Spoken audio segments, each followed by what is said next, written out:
ventilación, equipos de monitoreo, incluso marcapasos transitorios. Tenían toda una estructura que era mantenida por un diseño y una logística de reposición de móviles que funcionaba muy bien y que tenían recursos humanos extremadamente capacitados en la emergencia móvil. Y de ahí es el éxito de las emergencias móviles en Uruguay, que prácticamente se puede decir que toda la población tiene asistencia por algún tipo de emergencia móvil. Entonces, tenemos que pensar qué es lo que vamos, o sea, dónde vamos a trasladar. O sea, cuando nos piden un traslado o una asistencia, si tiene menos de 150 kilómetros, seguramente iremos en ambulancia o en algún caso en un helicóptero. Si llega entre 150 y 300, quizá lo mejor sea si disponemos de tener un helicóptero. Antes de los 1000 kilómetros, quizá un avión sanitario que existen puede llegar a ser la vía. Y cuando son traslados largos de más de 1000 kilómetros, hay que se utilizan los aviones de línea regular que se adaptan para las necesidades. En otras situaciones puede llegar a haber barcos o ferrocarriles que se utilicen como traslado sanitario. Entonces, este sistema que funciona bien para las emergencias de tipo médico, el paro cardíaco, las situaciones de urgencia incluso, como los cólicos nefríticos, pero muchas veces tienen que asistir emergencias obstétricas también. Entonces, el problema que se le genera es que para los equipos de emergencia móvil prehospitalaria son raras, son muy poco frecuentes, y lo mismo para los centros periféricos que tienen muy bajo volumen de parto, y son difíciles de predecir, y el manejo requeriría equipos experientes, bien conformados, entrenados y automatizados. Y requiere capacidad de resolución pautadas que no siempre son recordadas y habilidades que no siempre están entrenadas. Es así que entonces la causa de traslado más frecuente, usualmente para las emergencias móviles, es el riesgo del parto en un lugar donde no sea adecuado. O sea, un trabajo de parto de pretérmino en un lugar periférico donde no existe la posibilidad de asistir correctamente a ese recién nacido. Esa es la causa de traslado obstétrico más frecuente. Pero también existen las causas maternas, complicaciones del embarazo, del parto, del puerperio, y a veces son la combinación de ambas. En realidad el equipamiento específico que nosotros precisamos es muy poca cosa. Son una bandeja de partos que en realidad no es una bandeja grande, mide 30, esa bolsa que ven ahí, mide 30 por 30 y ahí está todo lo que se precisa para la asistencia correcta de un parto normal. Un monitor fetal, que es un Doptone, que no es grande tampoco, alguna medicación pero la medicación tampoco es nada del otro mundo, nada disparatado, y un traje anti-shock no neumático, que eso sería bueno y además sirve para otras emergencias. En algunos casos probablemente podamos necesitar una incubadora o material de reanimación neonatal cuando existe el riesgo de que el parto se produzca en el traslado.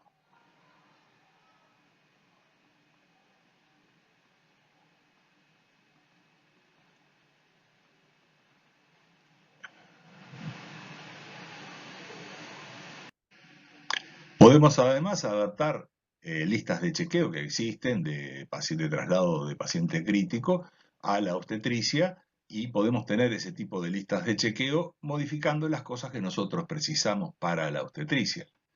Y también podemos modificar los controles sistemáticos que tenemos que tener antes de iniciar el traslado y luego de cada movimiento para obstetricia también. Porque básicamente, ¿qué es lo que le tenemos que enseñar a la gente que se dedica a traslado en emergencia móvil o asistencia en emergencia móvil? Tenemos que enseñarle que si tiene más de 5 meses de gestación, tiene que ir trasladada en el cúbito lateral izquierdo, que en la preeclampsia hay que tratarla, que hay que usar sulfato de magnesio en la preeclampsia severa y en la eclampsia, las cosas básicas de hemorragia postparto, sepsis, y en el paro cardíaco, los cambios en la reanimación, desplazar el útero a la izquierda, y histerotomía si no hay respuesta a los 5 minutos. Pero a su vez tenemos herramientas que usamos para otras cosas. O sea, nosotros, por ejemplo, en Uruguay tenemos unas listas de chequeo que es a través de ese QR que ustedes ven ahí, con el teléfono, el usuario llega a las listas de chequeo y ahí están las listas de chequeo de las principales emergencias obstétricas, preeclampsia, hemorragia, paro. Estas listas de chequeo fueron confeccionadas por el doctor Mauro Vasco, el doctor Martín Pérez y yo, y esas listas de chequeo están difundidas en Uruguay y se pueden utilizar perfectamente en las emergencias. Y es más, se podrían llegar a hacer algunas modificaciones para utilizarlas en móviles de traslado o móviles de emergencia. Entonces, ¿dónde estamos? Esa es la pregunta. ¿En qué situación estamos en el transporte de las pacientes obstétricas? Y por eso es que los necesitamos a ustedes, a todos los que están escuchando, porque queremos hacer una encuesta, porque lo primero que tenemos que saber para ver cómo vamos a mejorar el transporte de las pacientes obstétricas es ver en qué situación estamos. Entonces, en esa encuesta les vamos a hacer algunas preguntas de conocimientos, algunas preguntas de actitudes, de cómo ven que se hace y de qué voluntad tienen de integrar equipos y algunas preguntas prácticas de equipamiento, logística y sistemas de atención.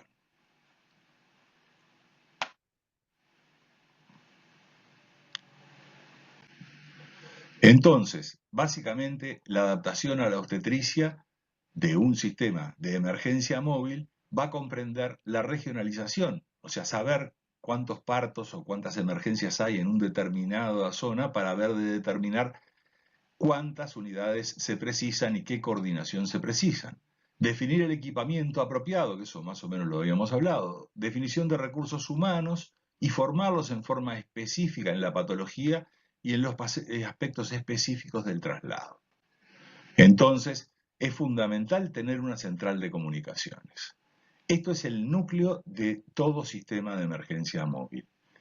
Debe ser una coordinación centralizada de los móviles de asistencia y traslado en la cabina, que cuando alguien llama, en la cabina haya un médico capaz de darle instrucciones de prearribo para qué ir haciendo antes que llegue el móvil, porque el móvil va a demorar.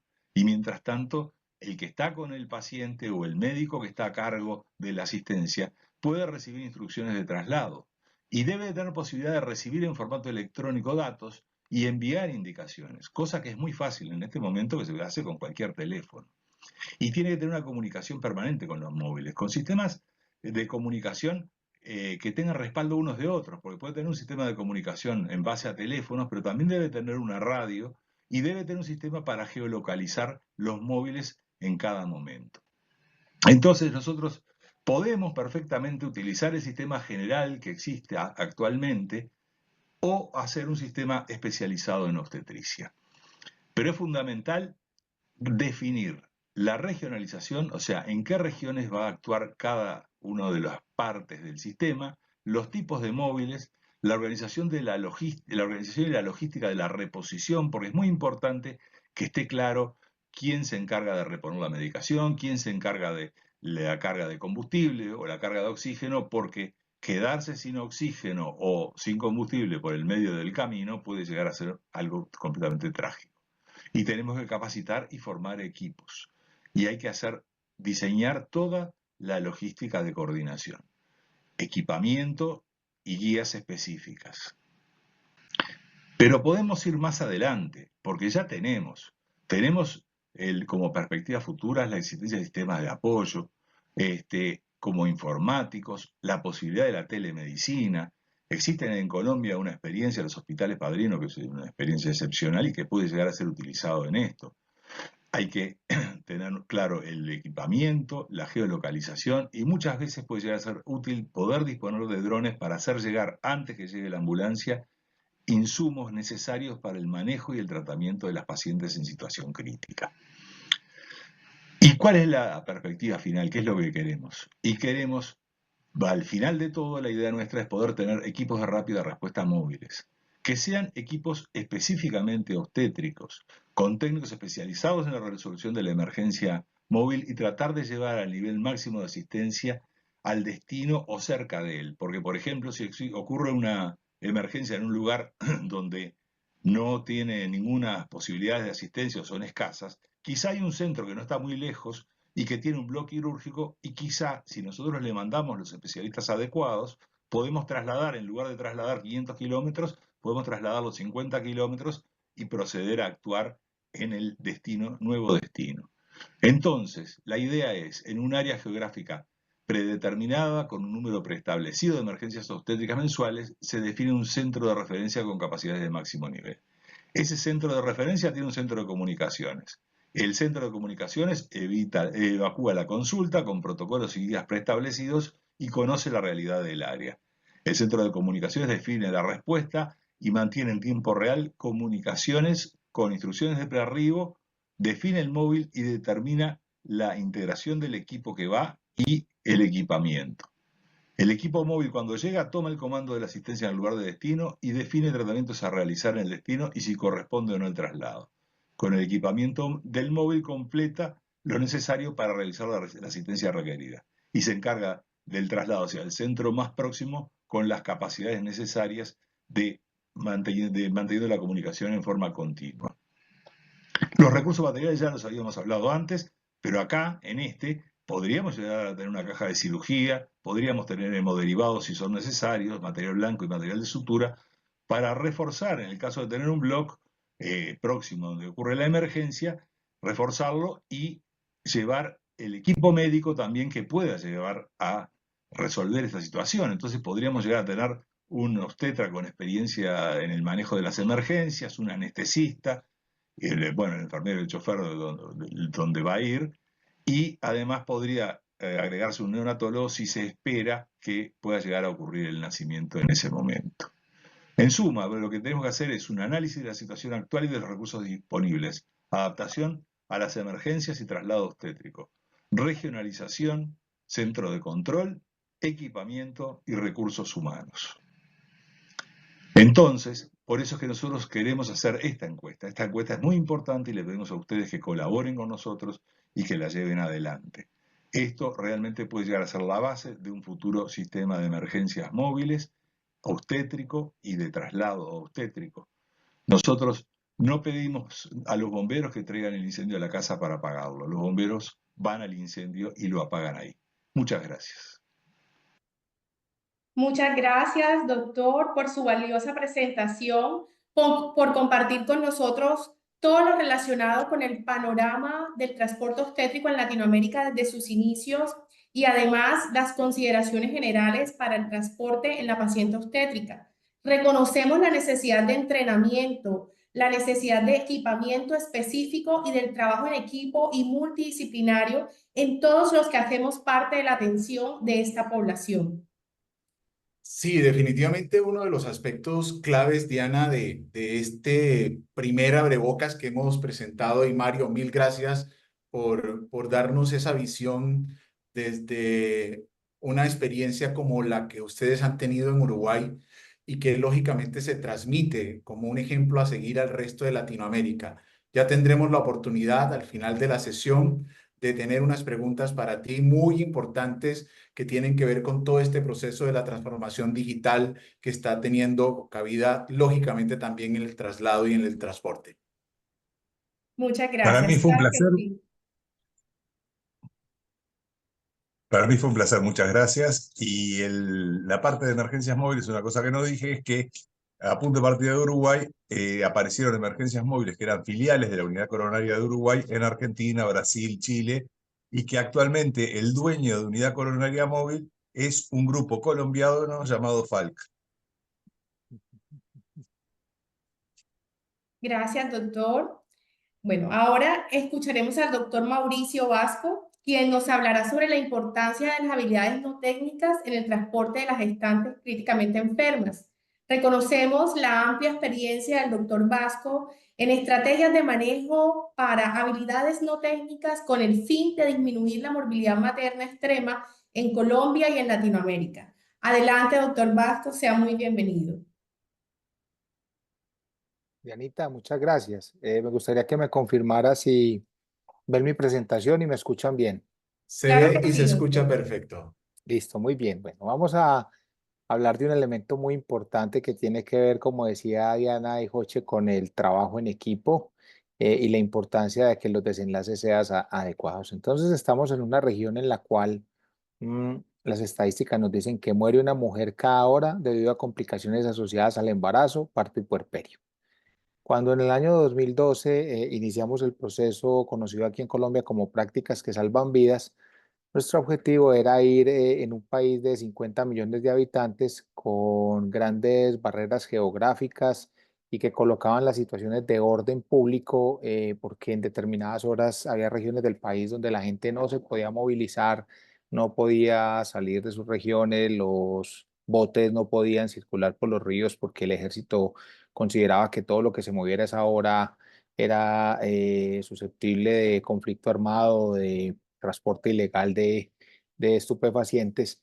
Teníamos unas barreras y unos problemas muy grandes para movilizar y transportar a las pacientes. Este es el mapa de nuestro país y en los puntos rojos que ustedes ven ahí se desarrolló la campaña para ir a capacitar en esos sitios. Se creó una normatividad y como decía Mario ahora, se han generado campañas desde prácticas que salvan vidas, ahora con el plan de aceleración para reducción de la mortalidad materna, el Hospital Padrino y los programas de OPS, pues estrategias que están llevando a que el personal de esas ciudades rurales realmente logren evitar muestras, estabilizar los pacientes y dejarlos listos para los procesos de referencia y contrarreferencia. Entonces, cada vez nos venimos dando cuenta que las capacitaciones que estamos haciendo están aumentando la masa crítica de pacientes que necesitan elementos de transporte de buena calidad para poder seguir ese gran manejo que están haciendo en las zonas rurales o en transporte institucional, en áreas no rurales. Entonces aparece ese término que se denomina habilidades no técnicas, que tiene muchos sinónimos. Y para propósitos de esta charla, lo que les quiero decir es que cuando ustedes hayan escuchado hablar de habilidades blandas, nos estamos refiriendo a las habilidades de tipo no técnica, de blandas no tienen nada. Actualmente en la administración les cambiaron el nombre y las pusieron habilidades de empoderamiento. Cuando estas áreas son manejadas por la gente de las áreas de seguridad y salud en el trabajo y la ergonomía, los denominan factores humanos. Los nórdicos las denominan superiores, lo cual tiene el mismo problema, pues si hay algo superior hay algo inferior, si hay algo blando hay algo que es fuerte, entonces por eso preferimos llamarlas en salud de tipo no técnico.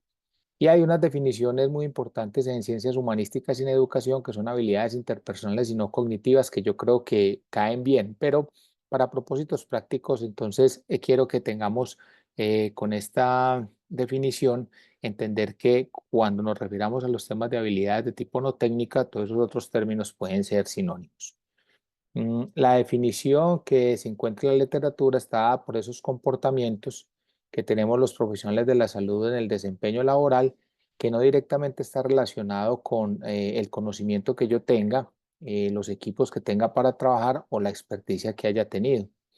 Y cuando los ubicamos en las taxonomías de educación que impactan en desenlaces, definitivamente lo que hemos visto es que sabemos mucho, sabemos hacer o hacemos procesos continuos de educación orientados al conocimiento y a las habilidades técnicas, pero si no disponemos de estas habilidades de tipo no técnico, no podemos hacer parte de los grupos de trabajo para impactar en los desenlaces de los pacientes. Entonces, por eso es importante fortalecer en escenarios clínicos, en escenarios de simulación, en la formación, procesos de formación y conocimiento de las habilidades de tipo no técnico.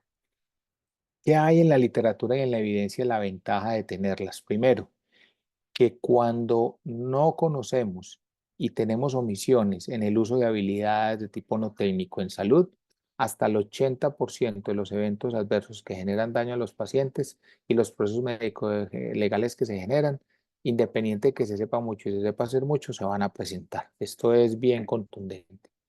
Y adicionalmente en nuestros programas de entrenamiento, los entrenamientos tradicionales en conocimiento de habilidades psicomotoras. Si yo no incorporo las herramientas que les vamos a mostrar de habilidades de tipo no técnico, la retención y el conocimiento es corta, es alrededor de lo que ha dicho la literatura tradicionalmente, no duran más allá de un mes.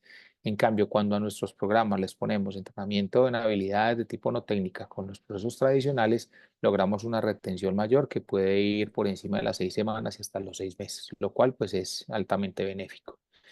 Entonces, en este orden de ideas existen muchas franquicias en el área de habilidades de tipo no técnico para mejorar pues, la comunicación, el trabajo en equipo, la comunicación asertiva, mejorar la empatía y el trato dentro del equipo de trabajo.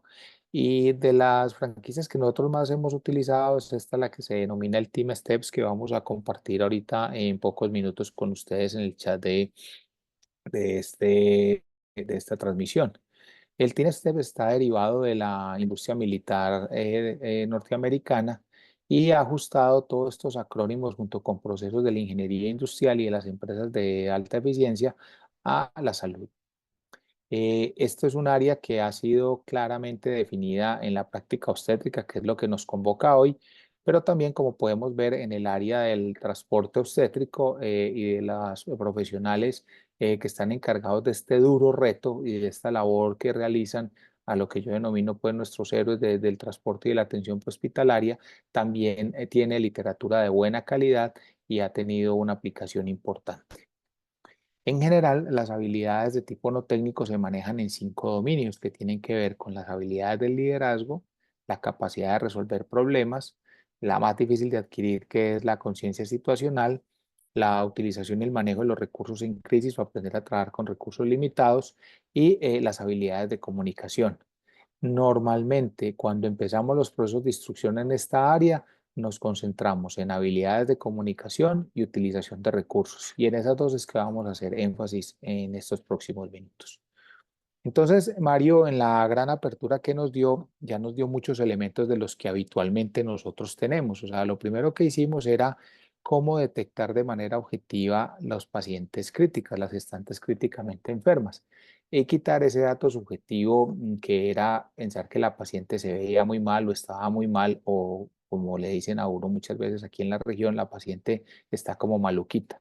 Entonces, con el tiempo nos dimos cuenta que ese maluquita son pacientes que estaban cerca a la muerte y las emergencias obstétricas y las urgencias fetales que constituían estos riesgos pues están claramente enunciadas. Entonces es por eso, si ustedes escanean este código QR, que el nodo CLAP de OPS, en un proyecto colaborativo con el gobierno canadiense y en el cual Jochi y yo tuvimos la oportunidad de participar, libera este año las recomendaciones para la atención de las principales emergencias obstétricas. Y es un elemento importante porque está aportando no solo los elementos de conocimiento que vimos en la base de la pirámide, sino que adicionalmente está aportando elementos de habilidades de tipo no técnico durante todo el libro. Nos da los sistemas de alerta temprano, que los vamos a ver en detalle, nos da listas de chequeo, ayudas cognitivas, mnemotecnias, mapas conceptuales. Entonces nos ilustra con todo este tipo de estrategias que en esos momentos de crisis, cuando el cerebro en crisis, valga la redundancia, se equivoca, nos permita mejorar nuestro desempeño y rendimiento. Entonces los invito a que me confirmen si pueden descargar el manual, y si no, reitero, pues todos estos son elementos que están gratis en la red y se los haremos llegar a todos. Entonces, la hoja de alerta temprana objetiviza a esos pacientes que están críticamente enfermos. Para nosotros en el área de transporte es muy importante que el personal entienda que un deterioro fisiológico que esté en color rojo o dos en amarillo configuran esas pacientes que están mal, que posiblemente van a requerir cuidado intensivo y tienen riesgo de empeorarse, fallecer en las próximas 4 a 6 horas. Diferente un poco al mecanismo tradicional que utilizamos de cuantificación y puntaje para ver dónde las tenemos que ubicar. Es muy frecuente que en el área rural, cuando se estratifican las pacientes en riesgo alto con puntaje de la alerta temprana de 6 o más, se definan procesos de referencia y contrarreferencia, y esto es muy importante para definir con qué paciente nos podemos quedar o no, y la premura en su transporte. Bueno. Otros elementos importantes que se mencionaron tienen que ver con los insumos. Es frecuente que las pacientes embarazadas requieran desviación del útero a la izquierda y que se requieran insumos, sobre todo en el contexto de trauma, donde estos se tengan que hacer en bloque. Nosotros en la práctica obstétrica estamos acostumbrados a hacer desviaciones manuales del útero a la izquierda, o en las intervenciones anestésicas en los quirófanos, cuando vamos a cesárea, estamos acostumbrados a colocar cuñas debajo de los glúteos o de la parte lumbar inferior para desviar el útero a la izquierda. Pero como ustedes saben, si estas intervenciones las hacemos en pacientes politraumatizados, lo que podríamos estar causando son distracciones de fracturas dorsolumbares y empeorar el pronóstico neurológico de estas pacientes. Entonces, como vemos en estas imágenes, definitivamente las pacientes se deben movilizar en bloque, y estas ayudas visuales nos ayudan mucho para no perder el mapa mental y entender la importancia de hacer esta movilización para proteger la columna, en este caso dorsolumbar de las pacientes. También es importante contar con los elementos necesarios para atender las emergencias, y con la implementación del kit de emergencia obstétrica a nivel institucional hemos tenido muchas falencias para que estos kits también se disponga de ellos en el área de transporte. Los transportes son deficientes, entonces es importante tener ayudas cognitivas durante el transporte y listados que nos permitan antes de partir hacer listas de chequeo para definir cómo es que lo que debemos preparar y chequear antes de partir con esas pacientes para el transporte. Como nos decía Mario ahorita, además de los medicamentos, los trajes antichoque, los balones hidrostáticos, en fin, elementos con los cuales normalmente no se estaba familiarizado por el personal de atención hospitalaria. Y por último, entender que desde la educación y la simulación actualmente estamos promoviendo ese entrenamiento interprofesional de los grupos, porque nada sacamos con seguir haciendo eventos de los internistas con los internistas, los obstetras con los obstetras, los anestesiólogos solos, las enfermeras solos, los APH solos, sino que debemos generar escenarios integradores donde múltiples profesiones aprendamos del uno y con los otros para mejorar los desenlaces, en este caso el binomio madre-hijo. Entonces, una invitación a hacer procesos de entrenamiento y de simulación interprofesional para poder mejorar los desenlaces. Estos dos artículos son muy importantes porque nos permiten acceder a las inmersiones curriculares que se pueden hacer desde el contexto universitario y adicionalmente en la fase de los que ya hemos egresado de los procesos formativos en extensión y en formación profesional permanente para que podamos avanzar en estos elementos de educación interprofesional. Muy bien, entonces los elementos de habilidades no técnicas que hemos mencionado vamos a cerrar con los más importantes que tiene que ver con la comunicación asertiva y en atención prehospitalaria es muy importante los sistemas estandarizados de entrega de pacientes y entrega de la información. Digamos que en el área de APH la mnemotecnia que más se ha utilizado es el acrónimo IMIS-AMBO. Lo enseñamos habitualmente en los programas de formación. Mis ambos son las iniciales que ustedes ven acá en inglés de identificar al paciente, como tiene mucha afinidad con los transportes asociados a politraumatizados, la queja médica principal o el mecanismo asociado al trauma, las lesiones asociadas, los signos vitales que incluye la escala de Glasgow, el tratamiento, la respuesta al tratamiento que se ha instaurado y posteriormente en el componente de ambos, las alergias, la medicación, los antecedentes más importantes y la información social que sea pertinente para la entrega. Cuando uno trabaja de manera interprofesional se da cuenta que estas estrategias de entrega estandarizada existen en múltiples áreas y muchas veces estandarizarlo ha sido difícil. Entonces la tendencia actual ha sido movernos hacia la estrategia del Team Steps en la versión 3.0, que es el acrónimo SBAR, en el cual con las iniciales y con menos letras podemos hacer esa transferencia de la información de manera efectiva. Nuestro grupo le ha agregado una letra I para identificarse antes de empezar a hablar. La S es la situación puntual, la B son los antecedentes en inglés que se convierte en una A de antecedentes, la A en inglés, el assessment es una E de evaluación en español y la recomendación sigue igual. Entonces, ¿cómo funciona esta mnemotecnia de entrega? Por lo regular, en el área intrahospitalaria nos llama un médico de turno, nos dice que tiene una paciente con sospecha de abrupción de placenta o está haciendo una comunicación con el centro regulador, que tiene antecedentes importantes de preeclampsia, prematurez y alergia a la penicilina. Como antecedentes, la paciente está ligeramente hipotensa, taquicárdica, con una tendencia a la bradicardia fetal, con unas plaquetas que están disminuyendo y como embarazada que se respete en emergencia obstétrica, acabó de comer. Su recomendación es un traslado primario de urgencia a un tercer nivel obstétrico. Estas estrategias de comunicación concreta llevan a mejorar la comunicación a los grupos, de entregar la información en la movilización del paciente al centro de referencia, la entrega al personal de la ambulancia, después el personal de la ambulancia la entrega en el servicio de urgencias y como les digo, de manera concreta no permitir que se pierda información importante durante estos procesos de entrega. Entonces es importante entrenarlo en simulación, en juegos de roles, en el día a día, en la entrega de pacientes para que cuando tengamos la crisis lo podamos hacer. Y para ir cerrando, la utilización de comunicación en asa cerrada, la cual denominamos el eco, lo cual básicamente consiste en que cada vez que damos una orden, el receptor de esa orden, antes de ejecutarla, lo debe repetir en voz alta. Si hay controversia, no ponerse a pelear, volver a establecer el asa cerrada de comunicación y si lo que se repite en voz alta es correcto, entonces ejecutarlo para complementar la orden. Esto es muy importante porque muchas veces damos órdenes al aire, traigan la sangre, pásenme el oxígeno, iniciemos magnesio, coloquémosle oxitocina, y el momento de crisis de estas órdenes, al quedarse en el aire y no hacer el asa cerrada, definitivamente no se pueden ejecutar. Entonces es otra de las estrategias de habilidades no técnicas de comunicación que son muy importantes. Para finalizar, reforzar el concepto de Mario con las ayudas cognitivas, así como los integrantes de las orquestas sinfónicas y filarmónicas usan el libreto y los pilotos de avión usan sus listas de chequeo. En obstetricia, y muchas de estas emergencias obstétricas aplican a los pacientes que deben tener transportes, existen ya listas de chequeo estandarizadas. Estas son las listas de Stanford de emergencias obstétricas, a las cuales se puede ingresar y descargarlas de manera gratuita. Ya las tenemos en español, se hizo un trabajo de traducción al español para que las podamos disponer de ellas. Estas son las listas que nos mostró Mario, que utilizan ellos en Uruguay, y también están en español.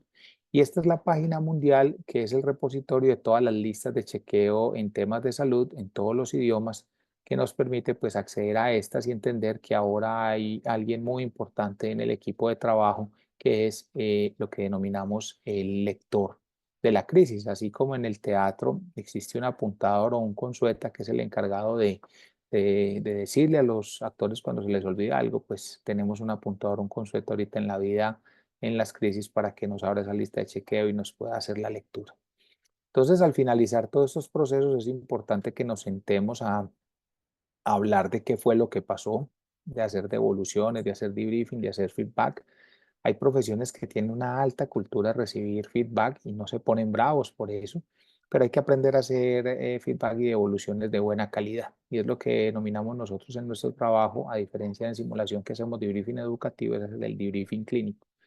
Y siempre en caliente, después de que estemos enfrentados a estas situaciones de crisis y por periodos que no excedan 5 o 7 minutos, de manera estructurada podemos realizar en promedio unas 3 preguntas orientadoras que permite al grupo definir qué fue lo que hicimos, qué pudimos haber realizado mejor y qué tareas nos quedan para en una próxima ocasión podamos mejorar en el sistema, en el desempeño personal, en la infraestructura, para mejorar estos desenlaces y tener un mejor rendimiento. Porque como vemos en esta gráfica, cuando hacemos un debriefing de buena calidad, así sepamos mucho, sepamos hacer mucho y tengamos mucha experiencia, el impacto en el conocimiento, en las habilidades y sobre todo en la práctica clínica se catapulta y se dispara. De ahí la importancia que tengamos la posibilidad de entrenar a los profesionales de la salud en dar feedback de evoluciones de briefing clínico en caliente de buena calidad. Entonces recordemos, saber es importante, saber hacer también, pero si no tenemos estas habilidades de tipo no técnico, estas habilidades de comunicación, de trabajo en equipo, de manejo de recursos, va a ser muy difícil hacer parte de esos equipos de trabajo para impactar en los desenlaces del paciente, en este caso el binomio madre-hijo, pero también en desenlaces que tienen que ver con la costo-eficiencia y el bienestar del talento humano en salud. Tener personal que sea capaz de hacer devoluciones, de briefing de buena calidad en caliente para mejorar nuestro desempeño y que no sean los eventos adversos ni las situaciones catastróficas lo que determine que tengamos que tener propuestas de mejoramiento.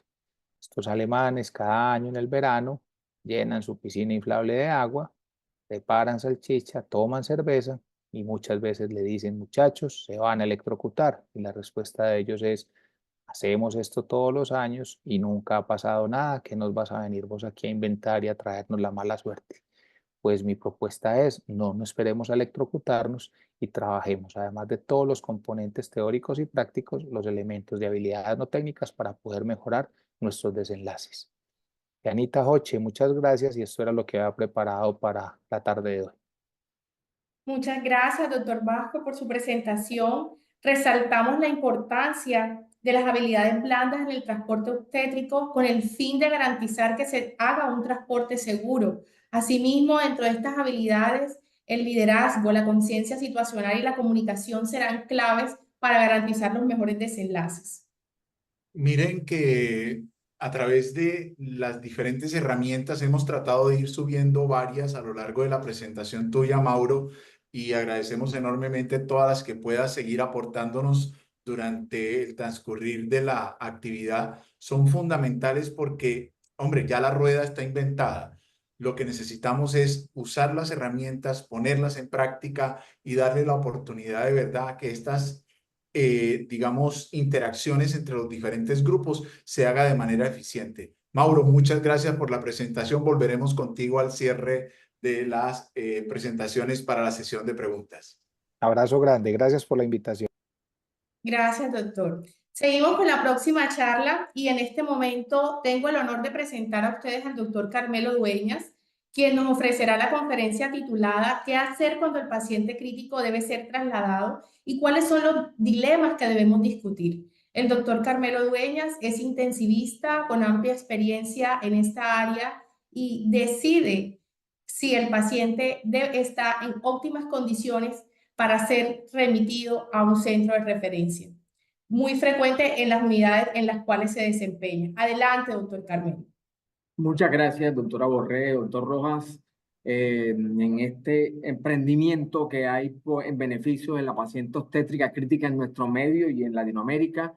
Y para matizar este escenario, lo que voy a tratar en los próximos minutos es de hablar sobre algunas preguntas o cuestionamientos que nos hacemos. Yo no tengo ningún conflicto de interés en este caso y una pregunta sería: ¿qué tan frecuente se trasladan pacientes críticos en el mundo? Y fíjense que hay algunas cifras inglesas, sobre todo, que nos dicen una frecuencia anual bastante alta. Algunos otros datos nos establecen entre el 3 y 5% de todos los pacientes críticos son transferidos en algún momento dado. Y cuando preguntamos a quién se traslada, fíjense que las patologías que frecuentemente manejamos en cuidado intensivo son las causas más frecuentes de traslados, y esto es un dato de Medicare. Fíjense que son más de 50,000 pacientes y lo traeré más adelante en alguna otra diapositiva. Lo que quiero resaltar aquí es que son los mismos pacientes que manejamos en el día a día los que en el mundo son frecuentemente trasladados.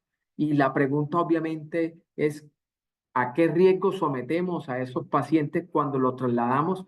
Y los riesgos teóricos son estos que vemos allí, pero cuando buscamos resultados o respuestas basadas en la evidencia esta, que es una revisión sistemática y un metaanálisis que nos trata de establecer los riesgos basados en 24 estudios. Esos 24 estudios incluyeron casi 1,900 pacientes y los eventos adversos se presentaron casi que 1 en cada 4 pacientes, 26%. Afortunadamente no hubo fallecidos en esa publicación, pero los eventos que pudieron haber sido potencialmente mortales fueron más de 1%. Y en la publicación que les mencioné de Medicare, más de 50,000 casos. Fíjense que lo que nos muestra es que además de los posibles riesgos, hay un incremento de los costos que puede ser hasta 3 veces mayor comparado con los pacientes que no se trasladan, y que además la estancia hospitalaria en esa publicación fue el doble de los pacientes que se transfirieron con relación a los pacientes que no se trasladaron. Y si uno busca impacto en mortalidad en esa publicación, fíjense que el impacto en mortalidad puede ser muy variable. Algunas patologías, cuando son adecuadamente trasladadas, reducimos la mortalidad, y otras, cuando se trasladan de manera inoportuna o de manera inadecuada a sitios donde no existe la complejidad, puede que incrementemos con ello la mortalidad. Esta, que es una publicación mucho más reciente, nos enseña y corrobora lo anterior. Cuando trasladamos pacientes con adecuada indicación, eso no impacta en mortalidad. Y en COVID se aprendió mucho que también el traslado adecuado no impactaba. En contravía, esta otra publicación nos enseña que cuando se trasladó pacientes de manera inoportuna, eso aumentaba la mortalidad fundamentalmente a 30 días. Pero bueno, ¿qué tan frecuentes son esos eventos adversos o los incidentes que se generan durante el traslado? Y fíjense que hay tanta variabilidad como 1 a 3% hasta el 75%. En otras publicaciones, esto nos muestra que casi todos los traslados que hagamos pueden ser susceptibles de riesgos de que haya complicación. Y uno podría pensar lo que puede salir mal, y la lista que menciono allí puede ser mucho más larga, y fíjense que la lista de cosas que pueden salir mal pueden ser inherentes al apoyo que está recibiendo el paciente, o puede ser derivada de algunas complicaciones de la ambulancia, de los equipos que manejamos. Y yo, más que irme a la ley del Murphy, yo diría que si algo puede salir mal, en este caso el traslado de un paciente crítico, saldrá peor si no establecemos unas herramientas y unos protocolos, entre ellos los de comunicación que muy elegantemente nos mostró el doctor Vázquez.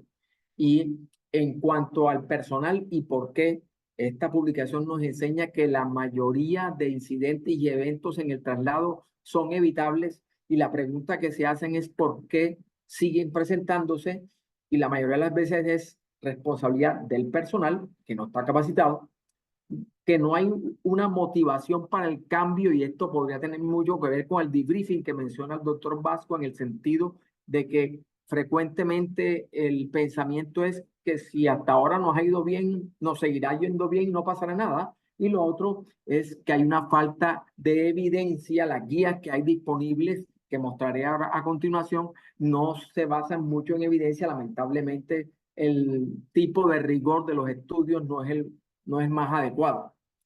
Pero bueno, vamos a la contraparte. ¿Cuáles son los beneficios del traslado de un paciente crítico? Y en este punto traigo esta publicación del doctor Derek Angus, en la cual nos menciona que, fíjense el número de traslados que se hicieron fundamentalmente de pacientes en ventilación mecánica, que probablemente es un paciente en el cual nos cuestionaríamos la seguridad de su traslado.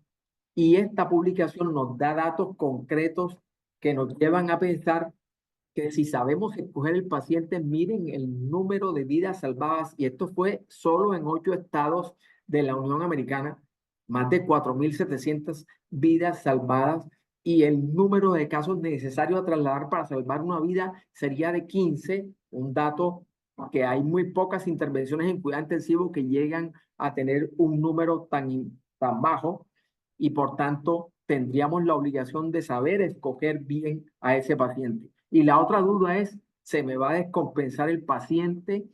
Y estos son datos de COVID, datos de pacientes ventilados, en los cuales hubo muy poco impacto en cambio de extensibilidad o de la oxigenación, y ese cambio, si lo hubo, en 24 horas se corrigió y se mejoró, siempre y cuando se hubiera hecho el traslado de manera adecuada, como lo mencionan estas guías, que les invito a buscar, o estas otras guías más actualizadas del grupo australiano y de Nueva Zelanda, en el cual no resumen, y que está gratis full test en la dirección electrónica que les coloco abajo. Y como digo, estas guías primero nos dan unas definiciones de qué es un traslado. Obviamente, en aras de tiempo no me detengo en ello, pero hay traslados desde el sitio donde ocurrió la tragedia para el paciente hasta traslados secundarios o clínicos, que generalmente se ocurre cuando vamos a trasladarlo a un sitio que cuente con la integralidad o la especialización suficiente para manejar el paciente. Esas mismas guías HANSAC tratan de resumir las definiciones o las categorías en estas 3.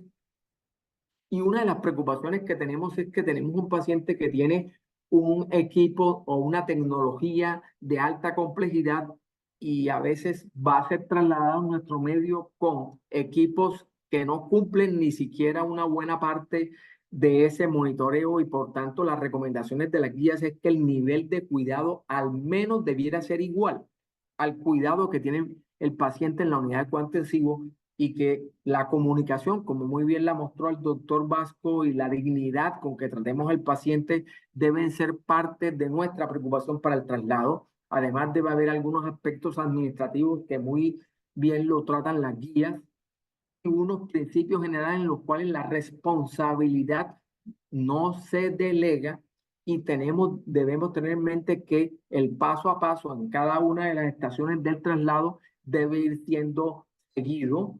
El proceso de ese traslado va de la mano con cuál es la indicación del traslado y con evaluar el riesgo contra el beneficio, los aspectos de comunicación que mencionó el doctor Vasco, y los tipos de transferencia que hay entre la institución remitente, quien se encarga del traslado, y la institución que recibe al paciente.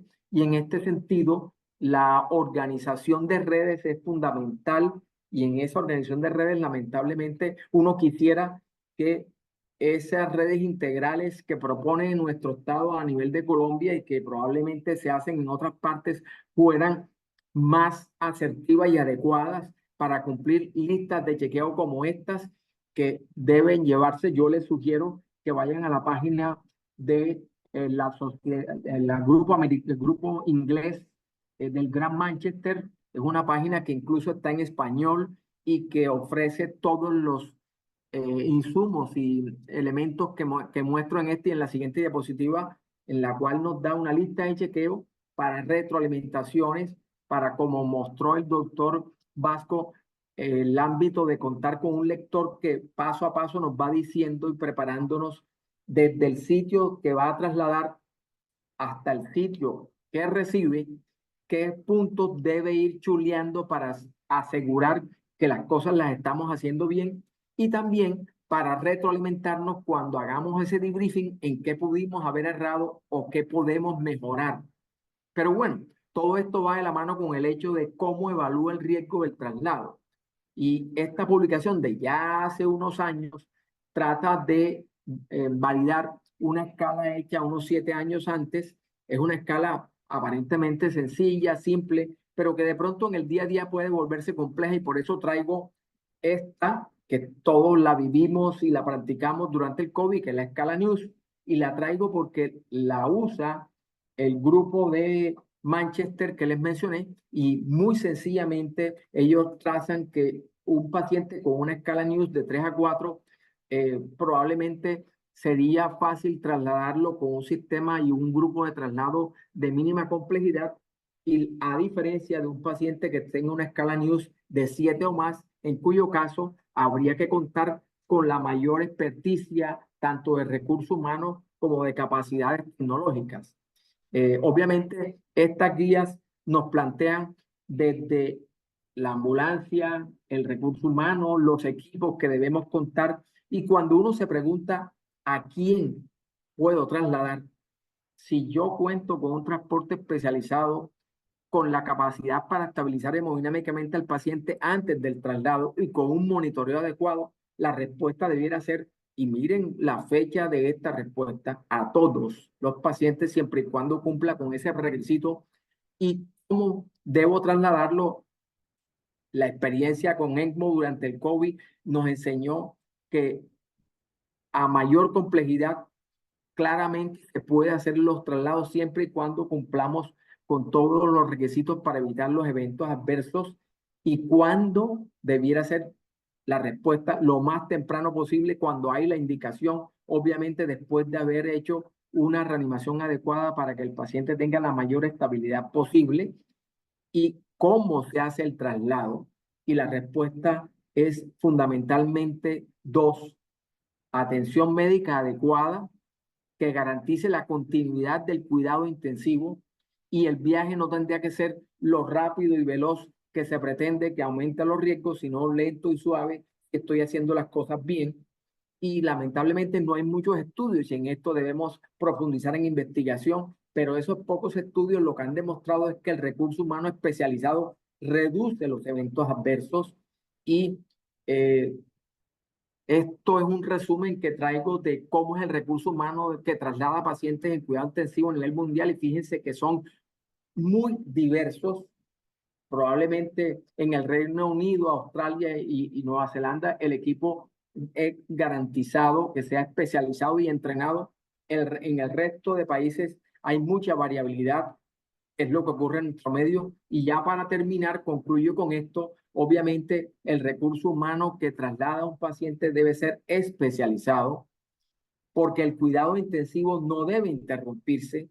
El recurso humano debe recibir entrenamiento, y ese entrenamiento debe basarse en programas de entrenamiento formal que garantice lo anterior. Sé que lo que estoy diciendo riñe mucho con la realidad de muchas de nuestras ciudades y situaciones en el día a día, y que ese recurso humano debe estar liderado por un médico que la mayoría de publicaciones promueven que sea un intensivista de la mano con una enfermera de cuidado intensivo, y que el médico ese médico debe estar en la capacidad de decidir si el paciente es transferible y debe garantizar la continuidad del tratamiento y obviamente la retroalimentación con incidentes para garantizar un mejoramiento continuo, y el equipo usado debe estar acorde a los estándares de cuidado intensivo. Muchas gracias. Muchas gracias, doctor, por su excelente presentación. Sin lugar a dudas, el traslado es una de las decisiones más frecuentes que tenemos los intensivistas en las unidades de cuidado intensivo, ya sea el traslado interno o el traslado interinstituciones.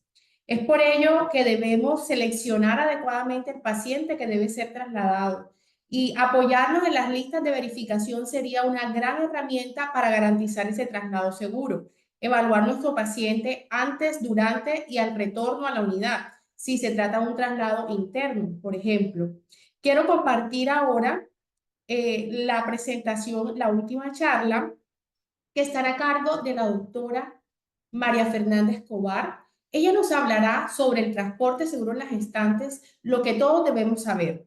Recordemos que la doctora se ha encargado de difundir en el país estrategias para reducir la morbilidad materna extrema. Una de estas estrategias es el Hospital Padrino, que ha sido reconocido a nivel nacional e internacional por reducir el impacto y lograr mejores desenlaces en el binomio materno-fetal.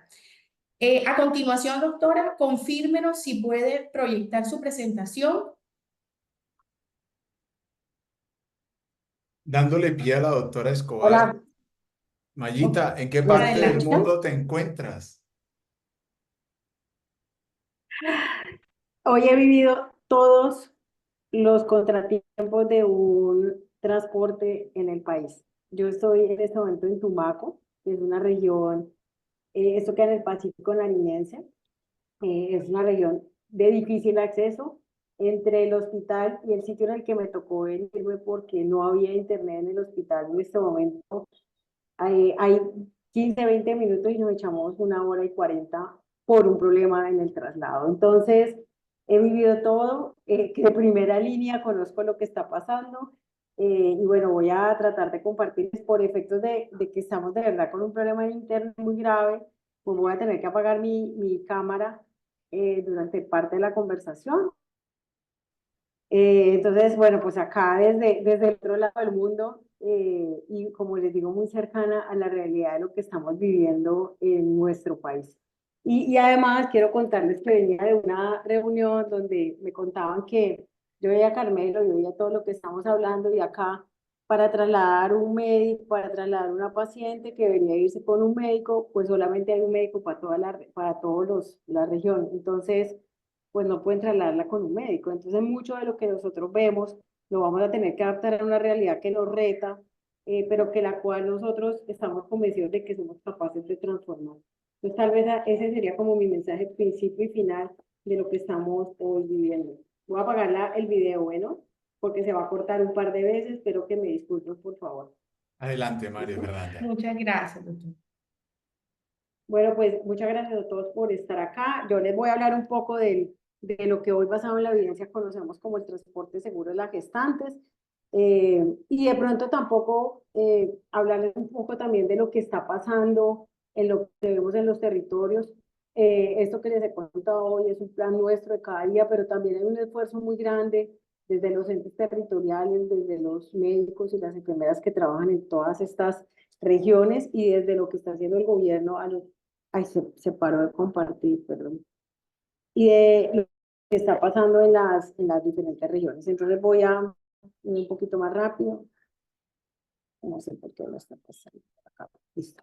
En 15 minutos vamos a tratar de definir muy rápidamente los aspectos claves de esto que hoy les planteo acá.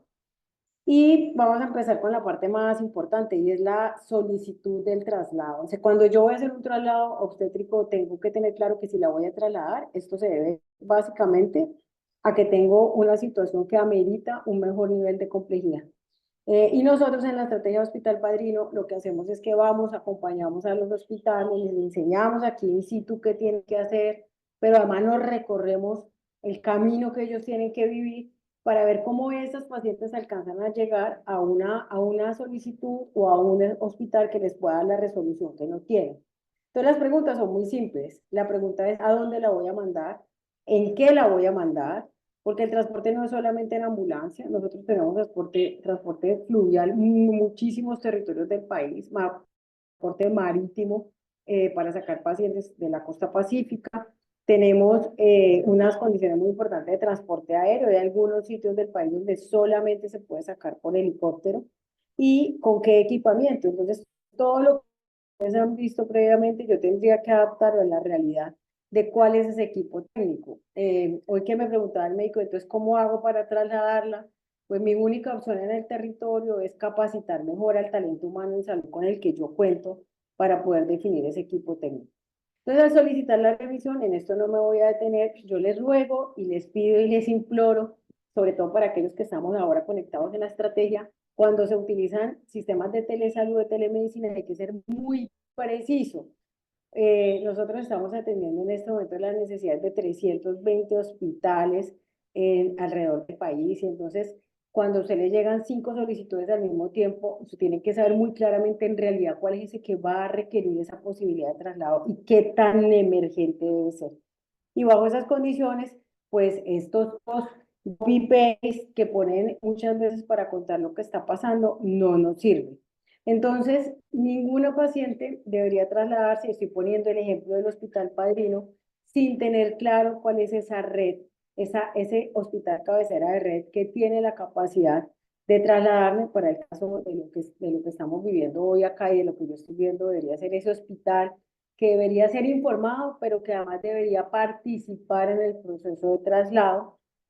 Y una cosa que es muy importante, y es que a los médicos generales de Colombia nos enseñaron en este momento que no hay nada más fácil que la urgencia vital y no hay nada más peligroso que la urgencia vital. Es decir, yo no debería trasladar ninguna paciente bajo ese condicionante sin estar absolutamente seguro de que sus condiciones del traslado son las más estables a las que yo pueda alcanzar a llegar. Entonces, hay una revisión sistemática que se publicó ya hace mucho tiempo, pero créanme que no hay una mejor, es muy buena, publicada en el International Journal, donde uno tiene que evaluar cuáles son esos factores para el traslado en nuestros países de bajos y medios ingresos. Entonces, condiciones meteorológicas, hay una región que se llama Nazaret, que queda a 7 horas de Riohacha, en donde en ese momento que está en un momento de lluvia, trasladarse por el medio del desierto es catastróficamente difícil. O en medio de este calor que estamos viendo en el Pacífico colombiano, los ríos no tienen agua. Entonces, ¿cuáles son las condiciones en las que yo puedo estar? Hay unos factores que se llaman proximales y que son muy dependientes de cuál es mi opción de transporte. Yo les voy a mostrar algunas de las opciones que hemos encontrado en los territorios. El otro tiene que ver con los tiempos de los transportes. Hay hospitales, por ejemplo, cerca a mi casa en Cali, donde una ambulancia tiene que salir de Cali para ir a otro municipio, cubrir la necesidad del municipio y regresarse, porque no hay suficiente cobertura de estos medios. Y hay unas condiciones que dependen muchísimo de la cultura de transporte que tengamos y del cuidado y el apoyo de cada uno de los entes. Entonces, yo tengo que establecer, y eso es algo que a nosotros nos ha llevado después de andar este país de arriba abajo, es que no es lo mismo Urabá que Caquetá. Son cosas completamente diferentes. Entonces, para que mi transporte sea efectivo, yo debería evaluar los contextos locales y definir esas barreras y facilitadores. Porque van a ver que ambulancias que son motocicletas transformadas en ambulancias, en colaboración con servicios de taxis, en educación comunitaria, subsidios y mantenimientos de vehículos pueden ser la única alternativa que tengamos. Entonces, este es el mapa para darles un ejemplo de lo que debería ser. Este es un ejercicio que hizo nuestro amigo Germán Gallego y que lo volvimos a revisar hace un par de años y no ha cambiado, en donde yo sí tengo claro y georreferenciado, por ejemplo, la hemorragia posparto, dónde están las áreas con mayor riesgo. Yo debo establecer cuáles son esas distancias, está en el mapa que está en la mano derecha de ustedes, y en esos puntos serían los puntos ideales de llegar, pero yo a partir de esos puntos calculo cuáles son las distancias máximas que debo cubrir. Y los puntos rojos, como puede ser San Andrés, son sitios en los cuales sin tener todas las capacidades institucionales, pero también tener el fortalecimiento de los equipos, aún teniendo un helicóptero, aún teniendo un jet de transporte, pues el paciente no alcanza a llegar. Entonces, el primer punto para la creación de esto que se llama el traslado seguro es que yo debería tener equipos entrenados para el manejo de lo que debo hacer, debería tener un sistema de comunicación que me permite tener una red integrada y esas redes que se llaman redes de cuidado deberían tener un soporte de un sistema de transporte adaptado a las necesidades de cada territorio. Entonces, todo el mundo quiere traer los pacientes en un helicóptero. El traslado en helicóptero está extremadamente costoso. Estamos hablando de valores que superan los 16 millones de pesos de tanqueada de un helicóptero. Pero lo que hay en el mundo es esto que ustedes ven, que dice punto de atención Suárez, que son las ambulancias medicalizadas, que es un médico que medicaliza una ambulancia donde si mucho vamos a tener un monitor. Entonces, mucho del transporte, vuelvo y les digo, dependerá de cómo me pueda adaptar. Yo estoy aquí, en esta zona, donde ustedes ven esa ambulancia de la S. Camilo Hurtado, eso se llama La Herrera, y estos sistemas de transporte basados en la evidencia pueden ser mucho más efectivos que tener una super camioneta, una super ambulancia que no tiene carreteras por donde trasladarse. Y también tenemos un traslado, estas son las típicas lanchas que se utilizan para el traslado, y estos son los caminos que recorren esas lanchas para poder llegar y poder estar aquí.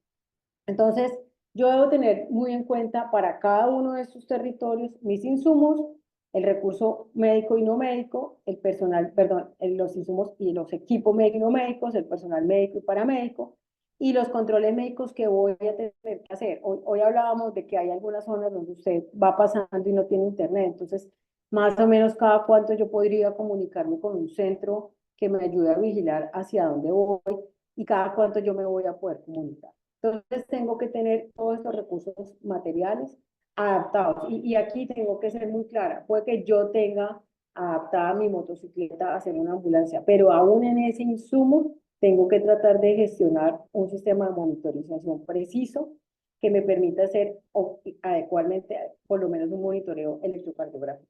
En pacientes en falla respiratoria, obviamente las condiciones para un buen traslado en caso de que requiera ser intubada. Y si el traslado es de causa fetal, pues yo debería tratar específicamente de tener al menos un sistema, un Doppler o alguien que sea capaz de medir esa frecuencia cardíaca. En equipamiento obstétrico, pues lo que se recomienda hoy en día es tener un equipo de parto y de cesárea perimorte en el caso de que pudiera ser necesario. Y el 85% de esos eventos adversos generalmente asociados al transporte de las obstétricas está porque no se revisó, porque no se capacitó y porque el protocolo que estaba establecido no se cumplió. Entonces, este es un caso típico, esta es una paciente nuestra que nosotros tuvimos que asistir, es una paciente que sale de una institución en una falla ventilatoria. Lo que les voy a mostrar son las llantas que se revientan de la ambulancia, es una ambulancia que no cumplía con los estándares y con todo el peligro que esto implica para el equipo médico. Esta paciente tuvo que ser rescatada en medio de una calle. Entonces, cuando usted revisa eso y después va a revisar lo que tenía la ambulancia, nos dimos cuenta que el protocolo no se cumplió, que los insumos que debían tener no se tenían y que finalmente se expone innecesariamente, no solamente al equipo, sino también se expone innecesariamente a la paciente que se rescató en el último momento. Entonces, antes del traslado, al tomar el turno, pues que sirva, que tenga gasolina. Hemos tenido que ayudar a muchísimas ambulancias en el país porque la gasolina que no se verificó que estaba adecuadamente, las condiciones de la ruta, cuáles son esas mejores opciones y cuáles serían los centros de apoyo en caso de que durante el traslado se presentara alguna complicación. Hay algo que hemos hablado un montón y son esta amortiguación adecuada que la vibración puede tener en algunas de estas pacientes. Entonces, ¿cuál es la selección de esa ruta? Yo ahorita que venía viviendo los martillos del traslado, pasamos por un área en donde en realidad yo decía, un paciente en una condición crítica o una materna aquí en pleno trabajo parto hubiera sido un desastre, ¿sí? Porque digamos que la vibración sí puede tener un efecto, especialmente en estas pacientes. Antes del traslado, pues no solamente eso, sino revisar la disponibilidad de baterías. Tuvimos en estos días un cardiofibrilador de un paciente que hizo paro y que era una fibrilación ventricular y el cardiofibrilador no tenía pilas, el oxígeno que sea suficiente para el momento del traslado y obviamente confirmar el kit de la emergencia, que en este caso es la emergencia obstétrica. Antes del traslado, pues el sitio del paciente, y yo por eso aquí una de las cosas que hemos hecho es donde hemos logrado organizar la red y en algunos sitios, digamos que de todo el territorio colombiano hay al menos unos 15 territorios que tienen unos ejercicios espectaculares de esas redes que nosotros llamamos Hospital Padrino. Pues venga, no salga porque voy saliendo como urgencia vital o estoy en la mitad de la carretera y algo me pasa, eso sí repercute directamente en la posibilidad de tener un mejor resultado. Y la certeza o no de la comunicación, como les he dicho, si yo sé que me voy a quedar sin comunicación, ¿cada cuánto voy a poder reportar hacia dónde voy? Dentro de lo posible, los procedimientos se deben hacer antes del traslado. Yo no debería poderme intubar ni a colocar ni a colocar una línea, ¿sí?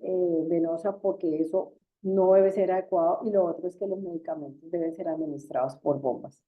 Y muy importante es la participación comunitaria, pero más que comunitaria, es la gestión del riesgo que se establece entre los centros reguladores, las secretarías de salud y los mismos hospitales.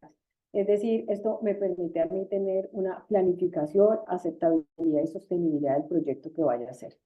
Entonces, los centros reguladores de urgencias, cuando están integrados dentro del proceso y dentro, por ejemplo, de las redes que hacemos con Hospital Padrino, funciona mucho mejor donde el CRUE está realmente metido en lo que yo debería hacer para el transporte de las maternas. Y algo que es muy importante y es que cuando las intervenciones se hacen de una manera juiciosa y establecida, se disminuyen los partos en el traslado, se disminuyen los partos por fuera de las instalaciones y aumenta de alguna manera muy importante los retrasos, pero aumenta la opción y la cobertura para la atención frente a las opciones que se ven.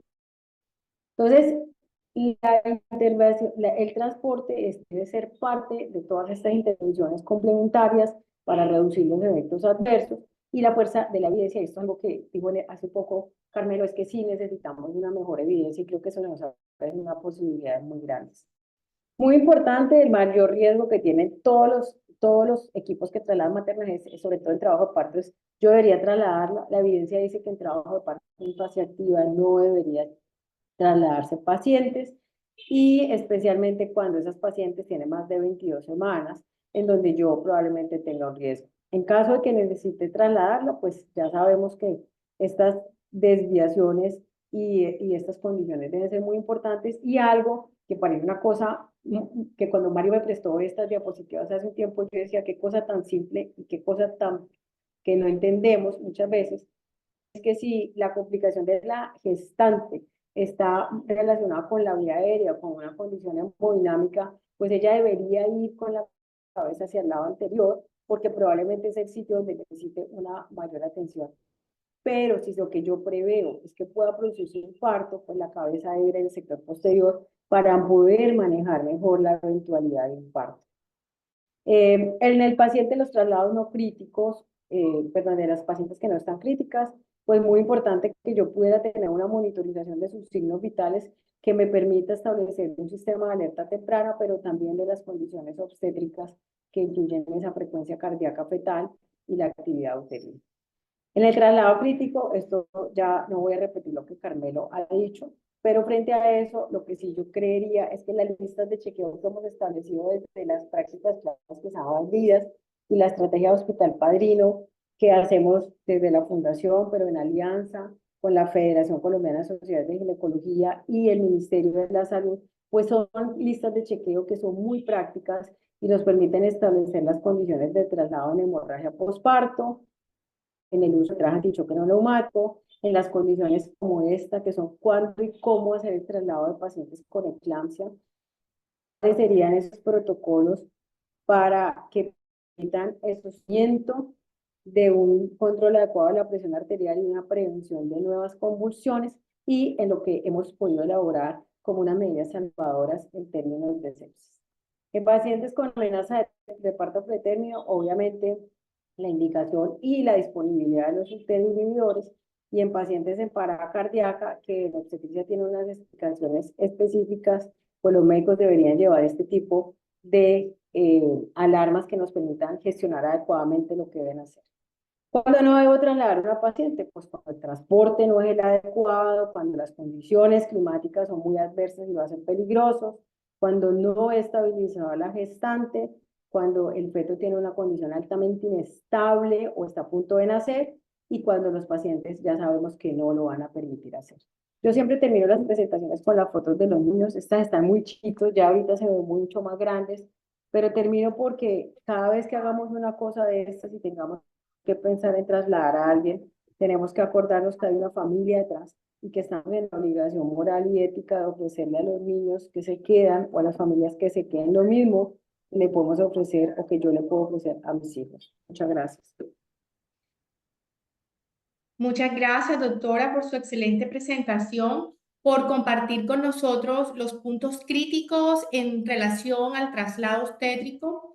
Damos por finalizadas esta parte de las ponencias para abrir espacio a preguntas y comentarios. Pueden consignarlos en el chat o encender sus micrófonos. Sí, realmente, y quiero de verdad felicitarlos a todos por sus intervenciones. Es increíble ver el volumen de personas que nos han acompañado durante estas casi hora y cuarto que llevamos con todos y de verdad ustedes por el tiempo que han tenido para compartir con nosotros. Diego Pinzón tiene la mano levantada. Diego, te vamos a dar la oportunidad para que puedas hacer tu pregunta. Adelante, puedes activar tu micrófono.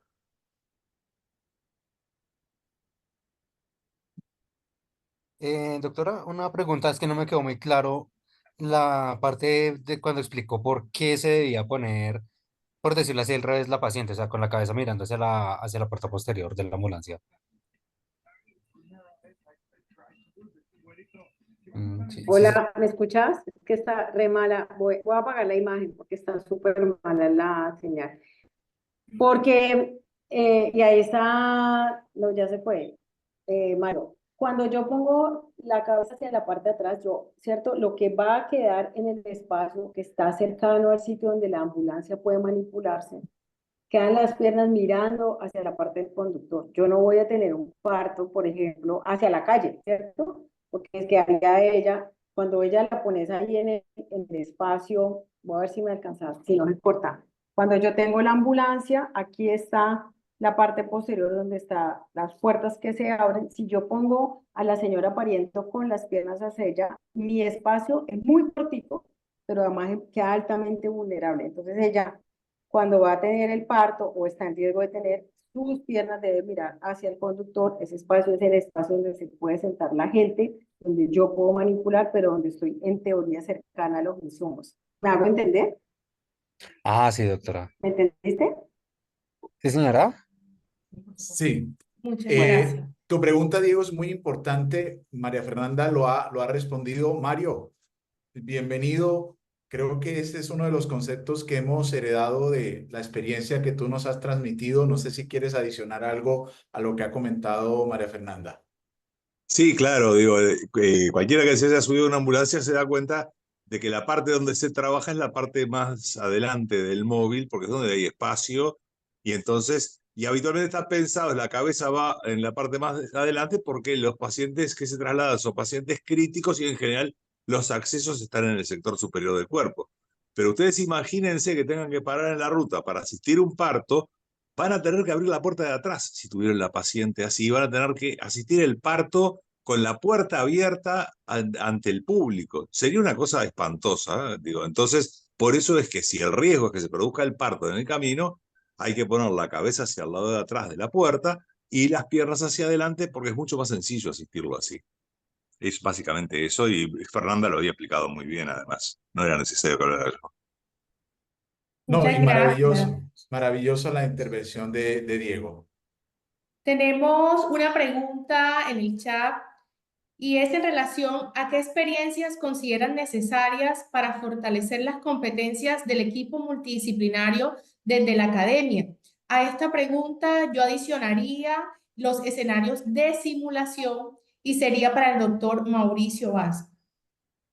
Gracias, Diana. El- Bueno, no, la tendencia actual es poder desde años tempranos de la formación universitaria permitir que podamos construir equipos interprofesionales para que se desarrollen este tipo de intervenciones. Algo muy importante que se puede extrapolar es que las carreras técnicas son más cortas y son definitivamente profesionales que necesitan programas más resolutivos, donde en poco tiempo se formen en competencias para poder hacer esta difícil labor que es trabajar en el transporte de pacientes. Entonces, en este contexto, los profesionales que trabajan en todas las áreas de atención hospitalaria en años muy tempranos de su formación deben integrarse a esos equipos multiprofesionales para poder ir generando las competencias. Entonces, obviamente habilidades de tipo psicomotor y conocimiento en la primera escala y rápidamente llevarlo a escenarios de trabajo en equipo apoyados en simulación para manejar todas las habilidades de tipo no técnico, en especial las que tienen que ver con la comunicación y el manejo de los recursos en crisis.